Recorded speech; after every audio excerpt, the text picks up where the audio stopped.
taking. So there is some amount of profit taking and some turning that we are seeing. Let's now focus on some of the earnings that have been coming out. PTC Financial Services came out with their earnings. Net profit coming in at 54.8 crore rupees.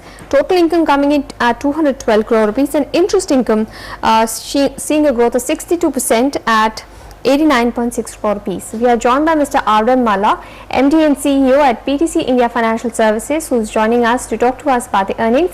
Mr. Malla, thank you so much for speaking with us at NDTV Profit. While we've seen strong growth in interest income, your profits are down on a year-on-year basis. They've come in at 54.8 crore rupees versus 107 crore rupees in the same period a year ago. What's pressuring the bottom line? Me on your channel. You see, essentially, if you see, the entire income for this quarter is from interest. But when you compare it from the third quarter of previous year, there was a disinvestment which we made of 82 crores. So if you exclude that disinvestment, the profit for that quarter was 32 crore. And this quarter it is 54 crore. So actually there is a 67% jump in the profit when you exclude that extraordinary income of that quarter. All right. Your interest income has also shown a strong growth of 62%. What you've seen? Have you seen strong demand? What has led to this growth? Yeah, actually, if you our loan book has grown by almost 76% in last 12 months. So it is basically due to our increase in loan book, this interest income has increased. Essentially for last 18 months or so, we have been concentrating on renewable energy, and that is paying rich dividend to us.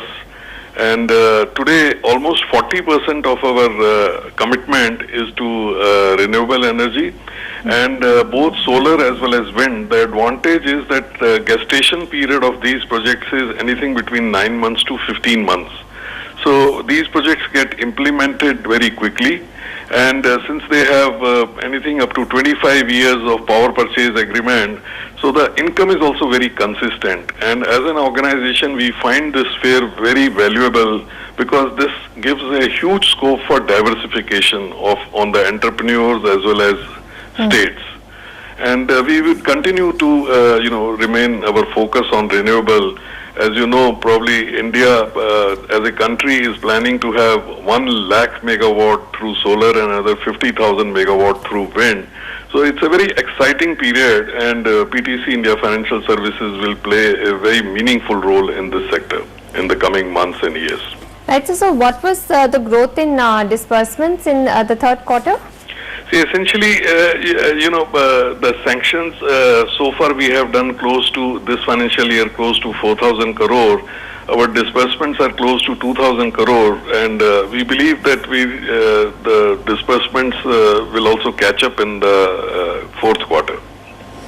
Right. But for the third quarter, what was the growth like? It was, essentially, the fresh disbursements were about 700 crores. All right. So what about your spreads? As far as our spreads are concerned, we have a spread of about 4.30 for this quarter, and if you see our NIM, it's above 6%. The reason is that we have a very healthy capital adequacy ratio of 26%. So going forward, there was a very happy occasion yesterday when Reserve Bank Governor has reduced the repo rate. I believe that banks will also now look at that and reduce the base rates, and most of our borrowing is on base rate from the banks. So once banks reduce the base rate, it will give us rich benefit because our borrowing cost will go down to that extent. All right. So and how much of a saving on the cost of funds are you expecting in this quarter, which is the fourth quarter? As a percentage, because in this quarter our borrowing will of course go up because we will also lend more money, so borrowing amount may go up. But the cost, I believe, our cost of fund for this quarter was close to 9.39%. And I believe now in this quarter there will be some basis point reduction in our cost of funds. All right. So what about your provisioning and the asset quality? I again see that your release says you have nil NPAs. What was the provisioning like, and how are you managing, to keep NPAs at nil? Yeah, you're absolutely this is right. quarter after quarter, even last quarter they were nil. Yeah. We are really very fortunate to have nil net NPA. Essentially, the credit for this should go to our risk department, because let me share with you empirical data that of 5 or 6 proposals which come up for consideration, only one passes the muster. We are highly selective because we are very focused in this sector, so we know the promoters, we know the technology, we know the suppliers, so we are very careful in selection of the partner. So as a result, our asset quality continues to remain robust, and we still have nil and net NPA as on 31st December 2014.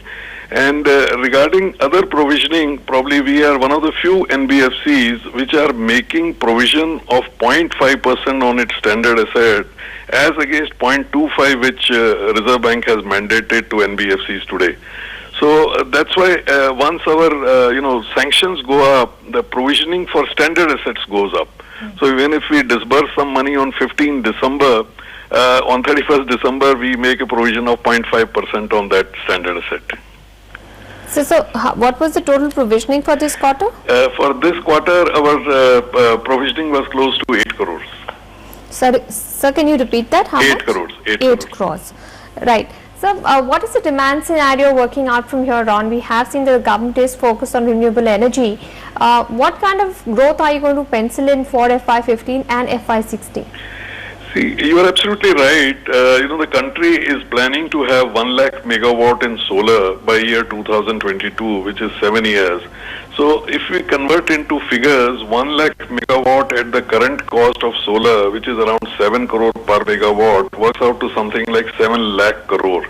And if we take a debt equity ratio of 70:30, so it translates to something like 5 lakh crore of borrowing by those projects.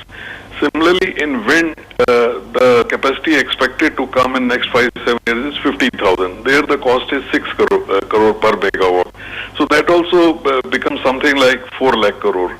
So in total, about close to 10 lakh crore of loan is waiting to get financed in next 5 to 7 years. So even if we assume that we take a share of 3 to 4% in this kitty, which we believe we can and we should, so this amounts to a very healthy growth as far as our organization is concerned. All right.